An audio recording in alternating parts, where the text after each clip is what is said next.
Assalamualaikum warahmatullahi wabarakatuh. Selamat pagi anak-anak, salam sejahtera untuk kita semua. Apa kabarnya kalian hari ini? Semoga kalian semua dalam keadaan sehat walafiat dan selalu dalam suasana yang happy.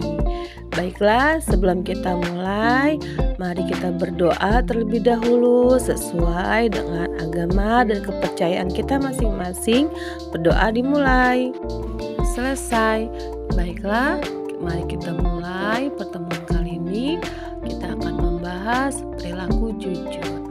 Jujur merupakan salah satu sifat yang baik yang perlu dimiliki oleh seseorang.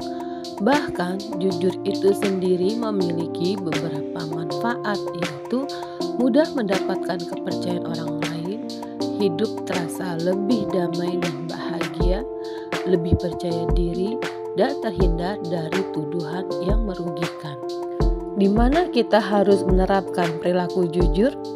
Di mana saja kita berada, salah satunya di lingkungan sekolah. Pada dasarnya ada banyak sekali contoh penerapan jujur di sekolah. Antara lain, tidak mencontek saat ujian, tidak mengambil barang milik teman, tidak berkata bohong kepada guru maupun teman, selalu memberikan alasan yang pasti ketika melakukan kesalahan. Misalnya, ketika datang terlambat dan tidak mengerjakan PR. Perilaku jujur harus kita terapkan sejak dini agar terhindar dari perbuatan korupsi. Apa itu korupsi? Korupsi adalah perilaku tidak jujur atau ilegal, terutama dilakukan oleh orang yang berwenang. Apakah di sekolah bisa terjadi tindakan korupsi? Di sekolah bisa saja terjadi tindakan korupsi, seperti mencontek ketika sedang ujian. Itu merupakan korupsi nilai, yang tadinya kita tidak tahu jawabannya, tapi karena kita mencontek, jadi jawaban kita benar dan mendapatkan nilai yang bagus. Kemudian ada lagi mengambil barang milik teman tanpa izin. Itu juga merupakan tindakan korupsi. Datang ke sekolah tepat waktu. Nah, itu juga merupakan korupsi waktu. Dan menggunakan uang kas sekolah untuk kepentingan pribadi. Itu juga merupakan tindakan korupsi karena kita menggunakan uang yang bukan hak milik kita untuk kepentingan pribadi. Maka dari itu, pendidikan anti korupsi sangatlah penting diberikan sejak dini.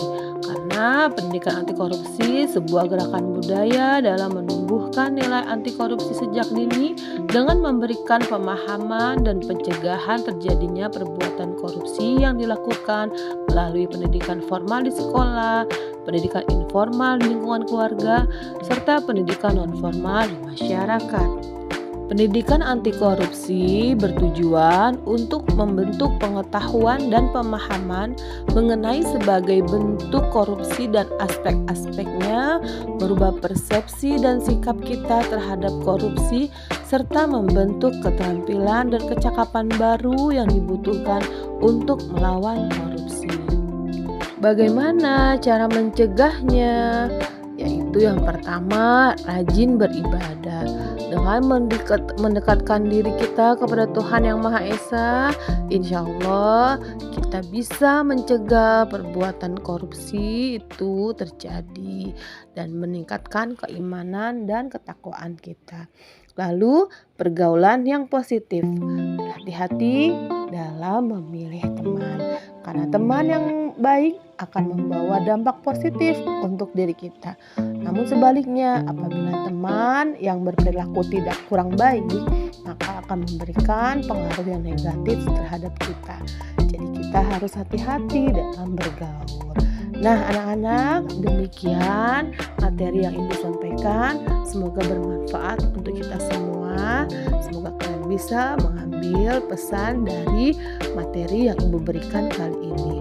Sekian dari Ibu. Wassalamualaikum warahmatullahi wabarakatuh.